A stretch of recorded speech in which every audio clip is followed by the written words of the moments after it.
Hi guys, இப்போ அசோக் செல்வன் நடிச்ச ரெண்டாவது படம், அதாவது இந்த வருஷம் 2024ல ப்ளூ ஸ்டார் அப்படிங்கிற ஒரு படம் ரிலீஸ் ஆகி அதுவும் மக்கள் மத்தியில நல்ல ஒரு வரவேற்பு கிடைச்சது. இப்போ அந்த படத்துடைய ரிவ்யூ தான் நான் உங்களுக்கு சொல்ல போறேன். அதே மாதிரி இதுக்கு முன்னாடி நான் அசோக் செல்வன் நடிச்ச சபாநாயகன் படத்துடைய மூவியோடைய ரிவ்யூ நான் ஷார்ட்டா போட்டிருப்பேன். ஸோ அந்த வீடியோவை நீங்க போய் பாருங்க. அதோடைய லிங்கை நான் டிஸ்கிரிப்ஷன்ல தரேன். இப்போ இந்த ப்ளூ ஸ்டார் படத்தோடைய ஸ்டோரி என்ன, இந்த படத்துல பாசிட்டிவ்ஸ் நெகட்டிவ்ஸ் என்ன அப்படிங்கிறத பார்ப்போம்.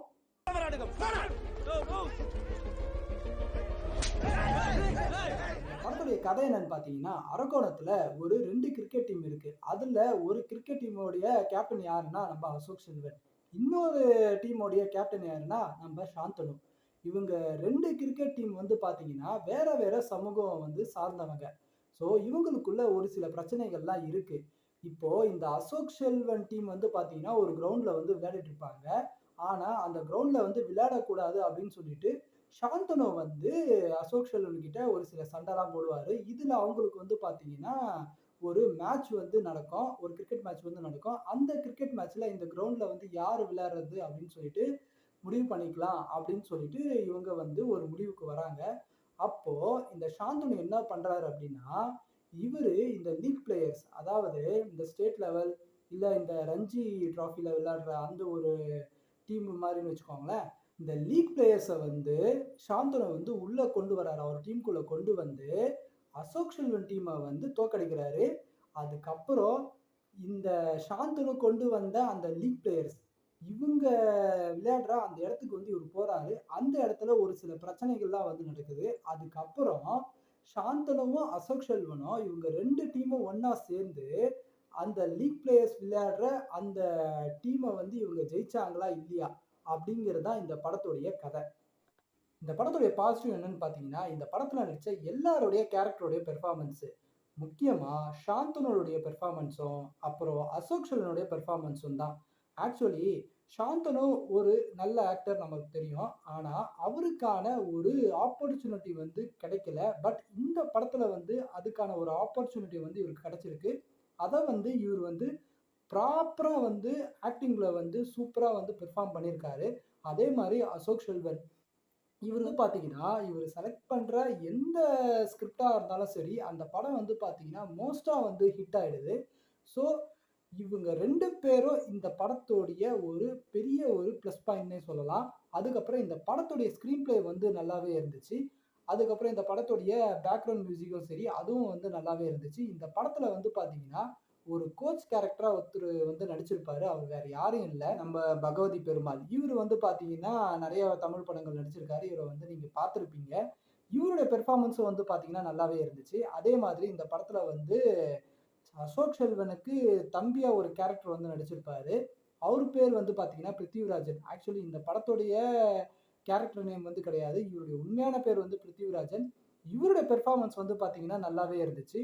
அதுக்கப்புறம் இந்த படத்துல பாத்தீங்கன்னா கீர்த்தி பாண்டியன் நடிச்சிருக்காங்க. அவங்க பாத்தீங்கன்னா கொஞ்சம் கொஞ்சம் அப்படியே உள்ள வந்துட்டு போவாங்க.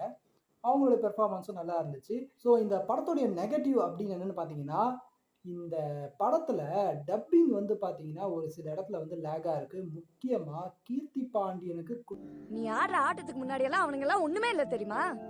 கொடுத்த டப்பிங் பாத்தீங்கன்னா ரொம்பவே லேகா இருக்கு. அந்த வாய்ஸ் பாத்தீங்கன்னா கரெக்டா ப்ராப்பரா சிங்கே ஆகல. அதுவும் கரெக்டா மேட்சும் ஆகல அந்த கீர்த்தி பாண்டியன் கேரக்டருக்கு. அதே மாதிரி அசோக் செல்வனுடைய அம்மா கேரக்டரா ஒருத்தங்க நடிச்சிருப்பாங்க.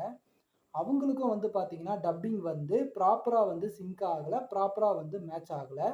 அதுக்கப்புறம் இந்த படத்துல பாத்தீங்கன்னா யூசுவலா ஒரு கிரிக்கெட் மேட்ச் நடக்குது. அந்த கிரிக்கெட் மேட்ச்ல இவங்க ஜெயிச்சாங்களா இல்லையா அப்படிங்கிற மாதிரி தான் இந்த படத்துடைய கதைக்களமும் இருக்கும். ஆனா இந்த படத்துல ஒரு புல்லட் பாபுன்னு சொல்லிட்டு ஒரு கேரக்டர் ஒன்று வரும். சரிங்களா? அந்த கேரக்டர் பாத்தீங்கன்னா கிரிக்கெட் விளையாடுற அந்த ஒரு சீன்லாம் பாத்தீங்கன்னா அவ்வளோ இன்ட்ரெஸ்டா இருக்கும். நம்ம ஆஸ்திரேலியன் பிளேயர் சைமன்ஸ் மாதிரி இந்த உதட்டுலலாம் பாத்தீங்கன்னா வெள்ளையை பூசிட்டு வந்துருவாரு. அந்த மாதிரி பாத்தீங்கன்னா இவர் ஒரு சில பெர்ஃபார்மன்ஸ்லாம் கொடுத்துருப்பாரு அந்த கிரிக்கெட் விளையாடும்போது. அது நல்லாவே இருந்துச்சு. ஆனாலும் இந்த படத்துல ஒரு சில இடங்கள்லாம் வந்து பார்த்தீங்கன்னா, நமக்கு வந்து இந்த மெட்ராஸ், அட்டகத்தி அந்த மாரியான படங்கள்லாம் ஒரு சில இடத்துல வந்து நடுவுல வந்து அப்படி வந்துட்டு, வந்துட்டு போகுது.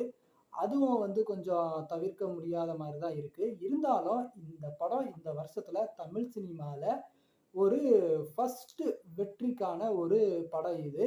ஆனா, இப்போ நம்ப தமிழ் சினிமால நெறைய பேர் வந்து மலையாள படத்த வந்து பார்க்குறாங்க. அந்த படத்த வந்து கொண்டாடுறாங்க. அதனால தமிழ் சினிமா வந்து ஒரு மாதிரி வந்து ஒரு சிலர் வந்து கொஞ்சம் கேவலமா தான் பேசுறாங்க. ஆக்சுவலி நம்ப தமிழ் சினிமால இந்த வருஷம் நல்ல நல்ல படங்கள் இருக்கு. ஸோ, அந்த நல்ல நல்ல படங்கள்ல இந்த வருஷம் ரிலீஸ் ஆன இந்த ப்ளூ ஸ்டார் வந்து பார்த்தீங்கன்னா, ஒரு நல்ல படம் தான். கண்டிப்பா இந்த படம் பார்க்காதவங்க போய் பாருங்க. ஃபேமிலியோட போய் பார்க்கலாம். கண்டிப்பா இந்த படம் உங்கள சாட்டிஸ்ஃபை பண்ணக்கூடிய ஒரு படம் தான் இது. இதே மாதிரி இன்னொரு ஒரு தமிழ் படத்துடைய ரிவ்யூல நான் உங்கள சந்திக்கிறேன். டாட்டா, பாய் பாய்.